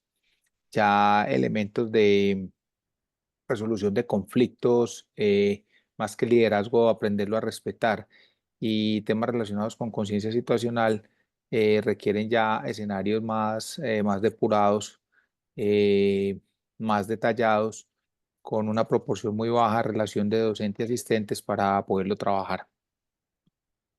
Muchas gracias, doctor, por su respuesta. Sí, yo quisiera hacer una pregunta al doctor Dueñas, y es que con mucha frecuencia nos encontramos con el escenario de una paciente que está saliendo de una institución donde el nivel de soporte es alto en términos ventilatorios o en términos de la parte hemodinámica, y muchas veces uno se cuestiona si los insumos que tiene uno o los que tiene el sistema que va a trasladar el paciente o la paciente, en este caso en particular, son lo suficientemente en términos de calidad, en términos de algunos aspectos técnicos, capaz de llevar a la paciente de un punto al otro. Siendo y sabiendo que no es fácil la respuesta, ¿qué recomendaciones o qué puntos o qué pautas cree usted, doctor Dueñas, que debería tener uno para poder decir, podemos animarnos a tomar la decisión del traslado o definitivamente debemos quedarnos con la paciente en el lugar de origen? Sí, aquí todo parte de cuál es la indicación de traslado en paciente obstétrica. Porque obviamente asumo que siempre que la indicación es una indicación 1A, es decir, mi paciente obstétrica requiere una solución que yo no le puedo dar y que es más conveniente que esté en el otro escenario, en este caso, y creo que el Hospital Padrino es una herramienta y es una metodología de generar una red de asistencia que debe ser fundamental, y que si nos vamos a lo que trató y construyó el doctor Angus en Estados Unidos con base en la paciente ventilada, esa pregunta de mi paciente obstétrica requiere una solución que yo no le puedo dar y que en otro sitio se la pueden dar con mejor suficiencia de tecnología, de recursos humanos. La respuesta es: debo trasladarla. Obviamente debo trasladarla con seguridad, y la seguridad va de la mano con que el cuidado de esa paciente obstétrica que aún está embarazada, es de 2 vidas, requiere probablemente no, requiere un monitoreo y requiere una supervisión igual o mayor que la que yo le estoy dando en una unidad de cuidado intensivo, puesto que el escenario allá es más complejo que el escenario en el cuidado crítico, puesto que voy a trasladarla. Hay un transporte, hay mayor riesgo, y sobre todo en nuestros escenarios latinoamericanos, la incertidumbre debe ir de la mano con un igual o mayor nivel de monitoreo y de cuidado. Y sobre todo, el recurso humano debe estar bien preparado. Preocupa la realidad actual, pero eso es lo que estas estrategias como la que está liderando ustedes van a lograr resolver las falencias que tenemos en la actualidad. Probablemente hoy, si me preguntas, yo te diría, yo no la traslado, pero esa no creo que sea la solución. y la solución va de la mano con lo que se está tratando de desarrollar con estas estrategias. No, muchas Gracias. gracias. Creo que Sí. Wilson tiene levantada la mano. Wilson, adelante.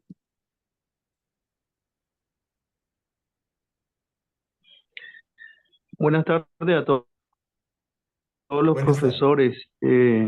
Una pregunta.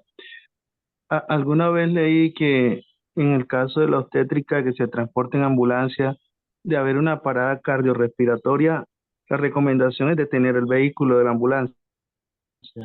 ¿Es correcto? Muy buena pregunta. Sí, claro. Digo, era para mí, coche, sí. Adelante, adelante, Mario. Sí, claro, digo, cualquier cosa que haya que hacer cuando uno va trasladando en un móvil, sea paciente obstétrica o no obstétrica, hay que detenerlo el móvil. Es imposible hacer maniobras con un móvil en movimiento. Entonces, y más en un paro cardíaco. En el paro cardíaco tenemos que desplazarle el útero hacia la izquierda y hacer el masaje cardíaco, las medidas de reanimación habituales. Y el problema es que el chofer tiene que saber qué hay más cerca donde haya un bloque quirúrgico, porque lo indicado y lo que se debería hacer es, si a los 5 minutos no salió del paro, como una cuestión propia de la reanimación de la madre, es independientemente del feto. Esto es por la madre, para mejorarle las chances de sobrevida a una señora que está muerta, que no salió del paro y que tiene un embarazo mayor de 5 meses, o sea, que tiene un embarazo que está por encima del ombligo. En ese caso tenemos que hacer una histerectomía de salvataje para mejorar la hemodinamia y permitir que pueda salir del paro. Es muy difícil, digo, yo acepto que no, yo no sé de nadie que haya hecho una histerotomía en una ambulancia en una emergencia. Pero bueno, aunque sea, sí el chofer tiene que saber dónde es el lugar más cerca para llevarla en caso de que no salga con el masaje en forma inmediata y con las medidas de reanimación. Pero cualquier cosa que se vaya a hacer en el móvil requiere detener el móvil para hacer cualquier maniobra, porque hacer maniobras en movimiento es peligroso para todos, para el equipo y para la señora. Creo que todos coincidimos en la misma apreciación, ¿no? No sé si Mauricio o Carmelo tienen alguna opinión distinta, pero creo que todos coincidimos en que en una parada cardíaca debería detenerse el vehículo. De acuerdo. Sí, muchas gracias. Quisiera preguntarle a la doctora María Fernanda Escobar, teniendo en cuenta su experiencia en el país, ¿qué concepto tendría de barreras en relación al transporte fluvial, zonas como la costa pacífica, la costa caribe, la necesidad de trasladar maternas desde las islas a los centros de referencia? ¿Qué barreras ha identificado usted y qué estrategias nos sugiere para avanzar hacia un transporte más seguro, para avanzar en el transporte fluvial más seguro para las maternas? Voy a hablarles del celular porque el otro no está mal. Pero ahí tengo mi pantallita atrás, ¿no? Bueno, a ver, yo creo que lo primero es identificar las opciones reales de transporte fluvial en el país. Voy a ponerles varios ejemplos.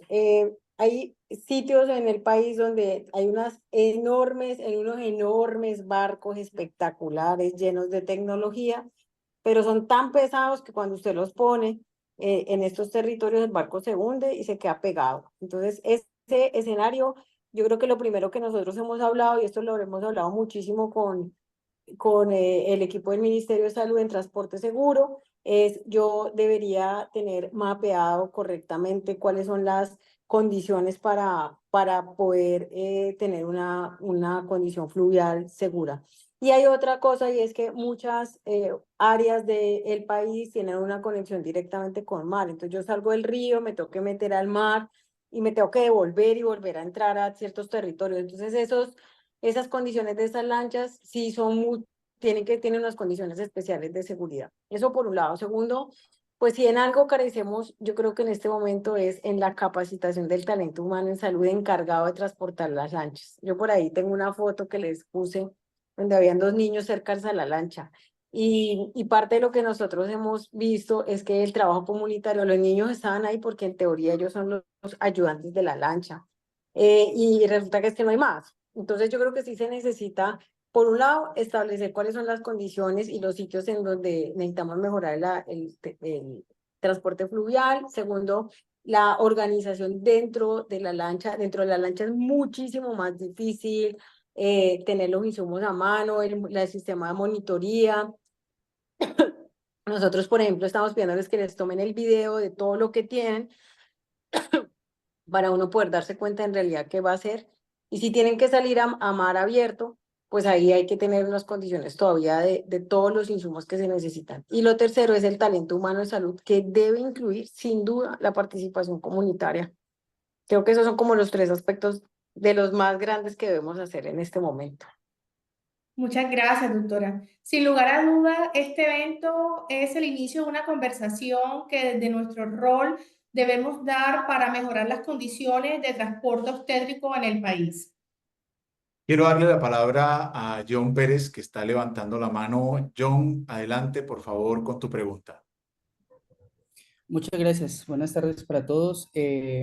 Lo primero, antes que nada, es agradecerles por la oportunidad, por el trabajo que están realizando. Realmente estas capacitaciones deberían ser mucho más seguidas. Desafortunadamente, pues en el ambiente prehospitalario, al menos aquí en la ciudad de Cali, la doctora pues debe conocer mejor la situación. A veces es difícil encontrar realmente un personal entrenado, ¿sí? Algunas veces es personal con formación universitaria, muy buena académica, pueden ser muy buenos, pero da la impresión de que a veces se enfocan tanto en determinadas patologías que parece que se olvidaran de lo demás. Entonces, muchas veces tenemos profesionales que son muy buenos en el área de urgencias, atendiendo infartos, el paciente de trauma, el paciente que te llega con AICC, con el asma, el paciente que viene con quemaduras, pero muy poco se trabaja o muy poco, a ver, se profundiza como en la paciente materna, en este tema de la obstetricia.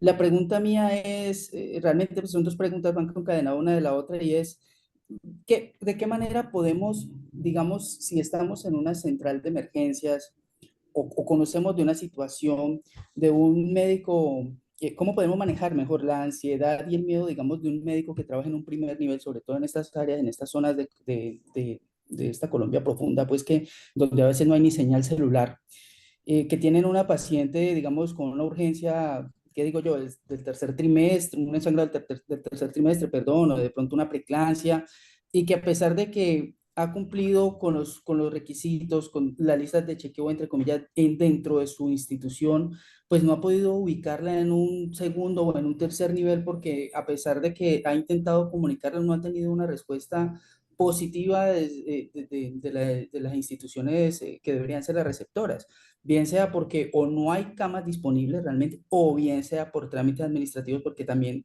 no podemos desconocer que hay un problema en el país con el sistema de salud en cuanto al administrativo. Y la segunda es que si ese médico decide salir con esa paciente como urgencia vital, y yo creo que lo hablaba la doctora María Fernanda ahora, que no es el deber ser, pero usualmente lo hacen, ¿cómo debería el personal prehospitalario? Porque es que ahí ya no solamente es el médico, ahí ya va la enfermera, va el tripulante de la ambulancia, que puede ser un técnico, un tecnólogo en atención prehospitalaria, incluso el conductor hace parte de esa tripulación. ¿Cómo deberían manejar esa situación? Digamos, sabemos que si es una paciente que es de tercer nivel, pues tiene que ir a un tercer o cuarto nivel, no ir a un primero o segundo, pero ¿cómo manejar esa ansiedad y esa parte legal también, ¿no? Porque yo no sé si lo que voy a decir sea correcto, pero lo he escuchado muchas veces, y es que te dicen, no, pero es que si la paciente se me va a morir en un nivel 1, pues prefiera que se me muera en un nivel 3 porque yo acá no puedo hacerle nada, ¿sí? O sea, es decir, como, suena feo, ¿no? Pero es como desplazarle la responsabilidad y la atención de esa paciente en un tercer nivel, que es donde realmente debería estar. Y yo no sé, pues yo me pondría en el lugar del médico en ese momento y digo, bueno, ¿Qué puede hacer él en un nivel 1 y qué se puede hacer en un tercer nivel? Al menos en un tercer nivel, ahí está. ¿Dónde te van a ubicar? No sé, busquemos una camilla, hagamos algo por esa paciente, pero en un primer nivel sí va a ser muy difícil manejarlo. Muchas gracias por la atención. John, muchas gracias por tu pregunta y bueno, creo que es una pregunta que tiene un trasfondo de realidad en Colombia. Adelante, no sé, Mauro o Maya, si quieren de pronto dar respuesta a esta pregunta tan interesante. Joche, el primer elemento para José es objetivizar el estado de gravedad y lo crítica que está el binomio madre-hijo. Entonces, yo creo que es un llamado a trabajar muy bien con los scores de alerta temprana, específicamente los que están validados ya para obstetricia, y en estos procesos definir muy bien el grado que está llevando a la toma de decisiones, en este caso remisiones primarias. Entonces, compartimos con ustedes las hojas de alerta temprana, que es hasta ahora el score pues, que se está recomendando por parte de nuestro país para hacer esa clasificación y esa estratificación del riesgo. Eso debe quedar muy claro en el proceso. Y bueno, ya en el tema es lo que se denomina, lo que habló José, lo que es el fenómeno de la segunda víctima. O sea, nosotros como profesionales de la salud, cuando nos enfrentamos a estas situaciones traumáticas, cada vez más nos estamos convirtiendo en eso, en segundas víctimas. Quedamos muy cargados y no hay programas estandarizados para asistencia del talento humano de salud que recibe estos procesos. Hasta ahora naciente el hecho de que aprendamos a dar primeros auxilios psicológicos, pero la identificación de factores que van a necesitar intervenciones por parte de profesionales en el área de salud humana, de psicología o psiquiatría, es muy importante definirlo. Entonces, extrapolar todos estos elementos de la detección y el tratamiento inicial de la segunda víctima para poder hacer las asistencias pertinentes. Mayita, ¿algún comentario adicional? Mauro, gracias. Totalmente de acuerdo. Yo creo que uno de los puntos más importantes por los cuales estamos logrando tener impacto, y aquí tengo que ser muy clara, es no se logra un impacto en un día, ¿sí? No se logra un impacto en ir a hacer un taller, no se logra un impacto en estar un momento puntual. Se logra un impacto cuando se compromete un territorio. Entonces yo creo que aquí esto funciona muy bien cuando hay un compromiso territorial hacia la responsabilidad que nos atañe a todos en el manejo en el manejo de la paciente obstétrica. Entonces, ¿y por qué digo eso? Porque funciona completamente diferente y en Cali el psico lo sabe muy bien, el psico es el centro regulador de allá, ellos no mueven pacientes entre hospitales si esos pacientes no han sido previamente evaluados desde estos hospitales de alta complejidad por un médico que le permite decirle a otro médico, mire, eso es lo que debería hacer. Entonces yo creo que el primer paso a calmar la ansiedad es tener una estructura territorial configurada. Hoy aquí en Tumaco hay 5 técnicos de atención prehospitalaria. Y esos 5 técnicos de atención prehospitalaria es la primera vez que vienen y los trajimos y los trajo realmente el Instituto Departamental de Nariño por la necesidad tan grande que ellos han visto en que ese transporte obstétrico sea adecuado. O sea, si ellos no están integrados y no entienden esto de qué se trata, pues yo tampoco voy a participar. Entonces, ese es el primer punto. El segundo punto, cómo le calma a uno la ansiedad a la gente, es simplemente dándole una respuesta. Y para dar esa respuesta hay que estar 24/7 parado al lado del cañón. Nosotros hemos visto como muchas veces los médicos que llaman en medio de su ansiedad y su angustia o no tienen información o aunque la tengan en medio del estrés, pierden la capacidad para enfocarse en esa respuesta que saben que en el fondo la tienen. Y todas estas ayudas cognitivas lo que permiten es encontrar esa respuesta más fácil. Pero yo sí creo que las estrategias de telecomunicación entre profesionales de la salud tienen un valor muy grande, cada día lo toman más para mejorar estos estados de ansiedad, algunos supremamente justificados y otras en donde realmente esa falta de objetividad para establecer diagnóstico los lleva a tomar decisiones inadecuadas. Pero si me lo preguntas y me devolviera, esto es un trabajo de compromiso territorial, incluidos los gestores de las ambulancias, los gestores de las lanchas. Nosotros trabajamos con los conjuntos de las Fuerzas Armadas en muchas partes del país porque es un único sistema de transporte. Y eso es un proceso que yo creo que cuando uno inicia de manera juiciosa, pues no lo va a terminar en 5 años, será para mucha vida, pero da resultados después de 2 años de trabajo. Mayita, gracias por la pregunta y antes de que se nos pase, ahí en el chat hay una pregunta que hicieron muy amablemente que tiene que ver con la efectividad de la tocolisis con nifedipino de 30, ya que no contamos con 10. Muchas gracias, pensando en un traslado.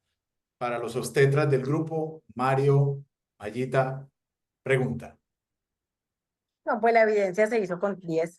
O sea, estamos trabajando con 30 miligramos, que es nifedipina de larga acción, porque en el país no hemos logrado traer nuevamente la nifedipina de 30, de 10, perdón, quiero decírselos de manera reiterativa, el esfuerzo se hace de manera permanente, pero sí en realidad la evidencia, digamos que yo no puedo extrapolar evidencia que no tengo, ¿sí? Yo no hay de larga acción para el manejo del parto pretérmino, lo hemos revisado en muchas oportunidades e inclusive hemos evaluado otras opciones.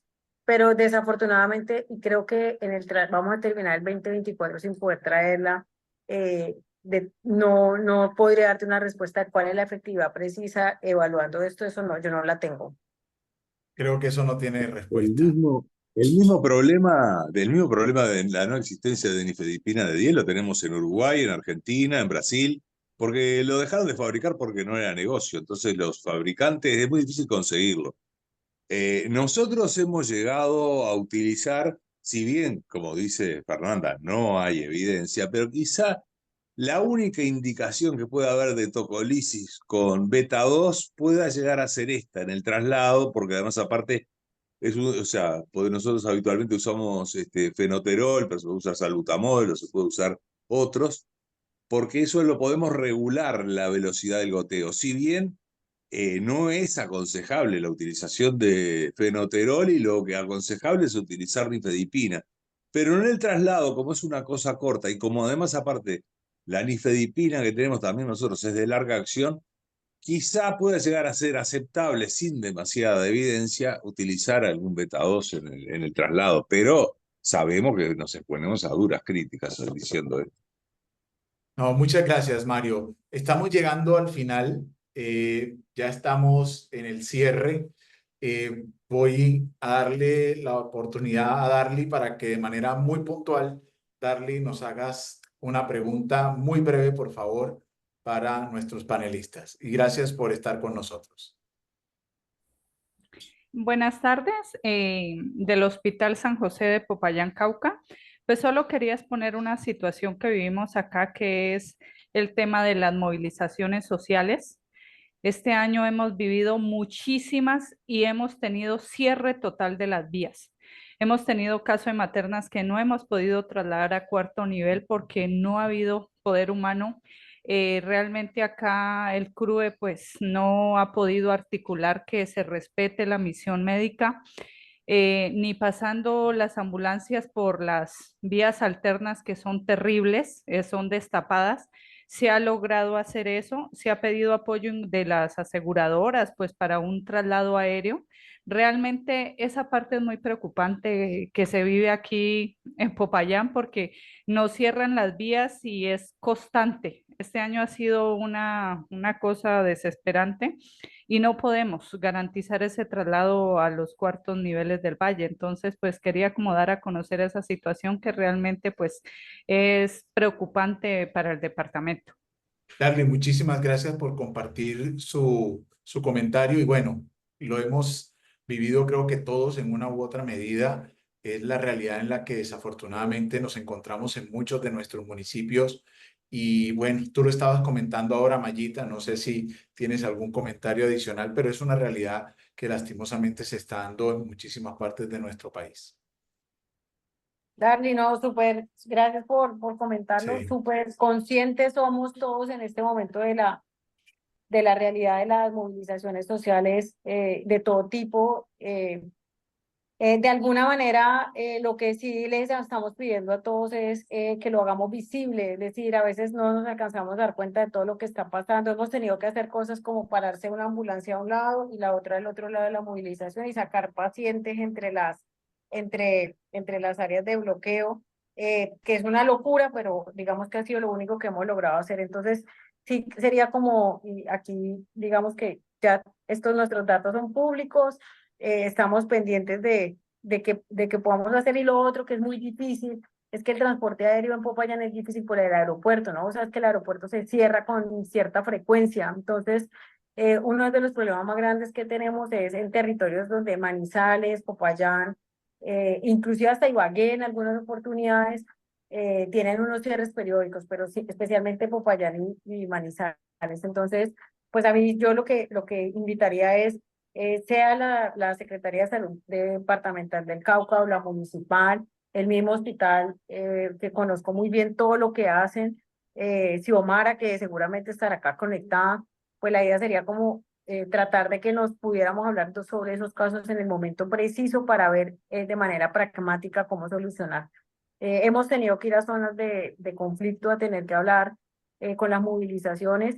A veces no nos escuchan, pero a veces hemos logrado los milagros. Entonces, creo, Darly, que aquí lo único que nos salvará como colombianos será la capacidad de mantenernos unidos aún en los momentos más difíciles.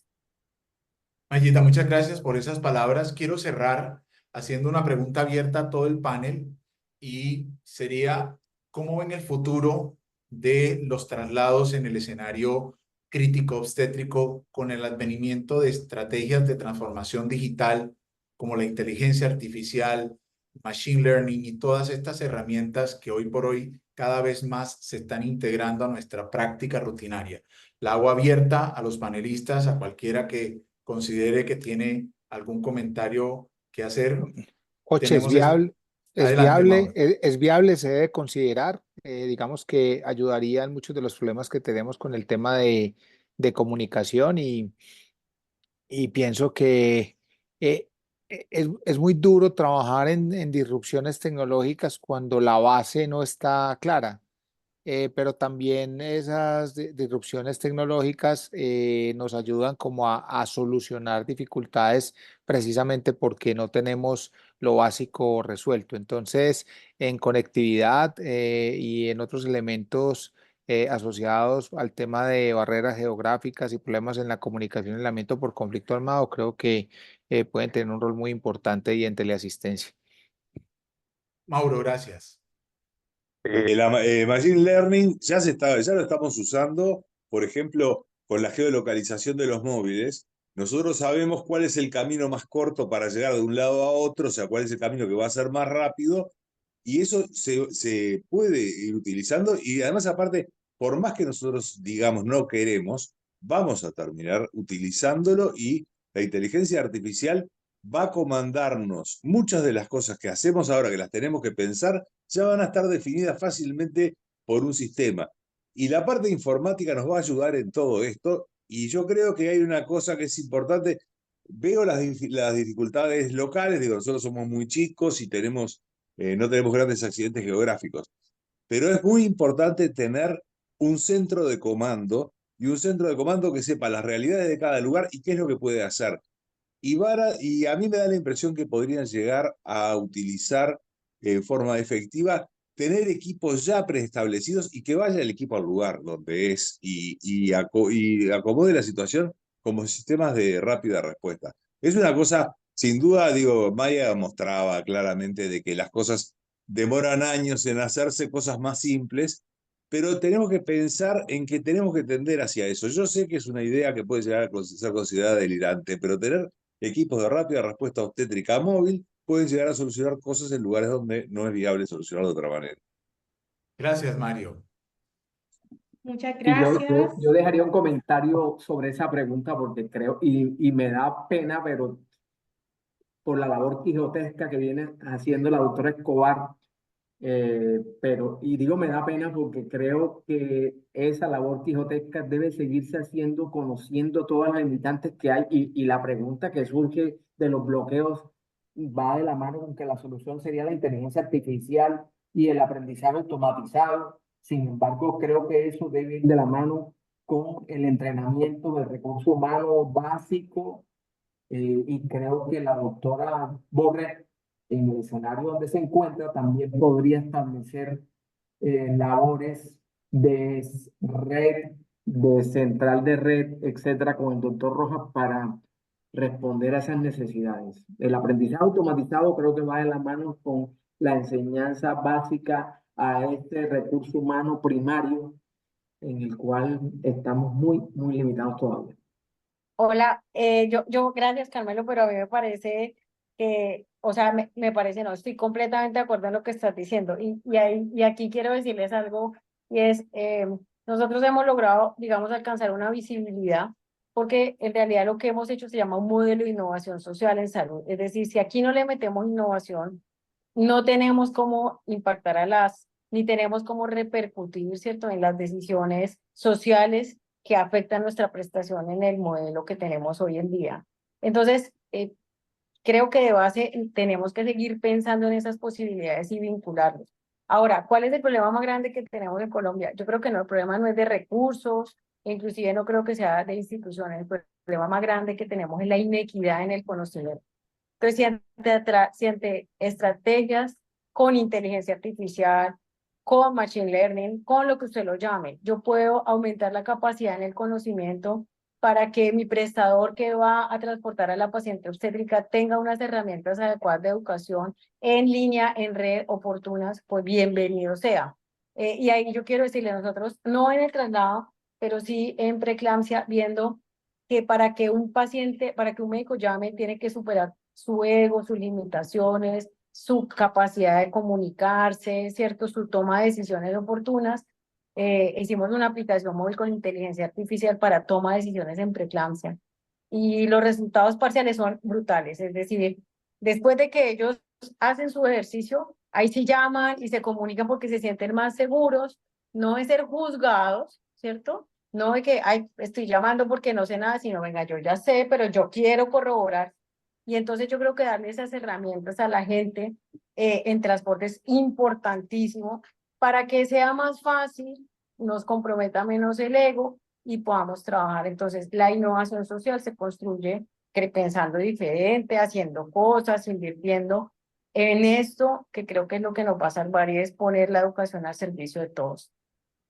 Muchas gracias. Dianita, te doy el cierre dándole las gracias a todos los que nos han acompañado, al equipo de colaboradores que han estado todo el tiempo con nosotros, a cada una de las instituciones que se han comprometido con este proyecto y que de verdad para nosotros significa un enorme, pero un enorme esfuerzo, y estamos inmensamente felices por el tiempo que nos han acompañado y a ustedes por habernos dedicado su conocimiento y su espacio. Dianita. Sí, muchas gracias a todos los que participaron en este evento, en especial a los conferencistas por transmitir información valiosa para mejorar el traslado seguro de nuestras maternas. Queremos decirles que en el chat encontrarán un link para registrar su asistencia y de esta forma recibir el certificado del evento. Vamos a estar en contacto con ustedes porque es el primer de muchos eventos que nos permitirán contribuir de forma en trabajar en equipo y lograr así los mejores desenlaces para nuestras maternas. Muchas gracias nuevamente y feliz tarde para todos. Que tengan todos una feliz tarde y gracias. Muchas gracias, felicitaciones a ustedes, realmente muy bueno lo que armaron. Un abrazo.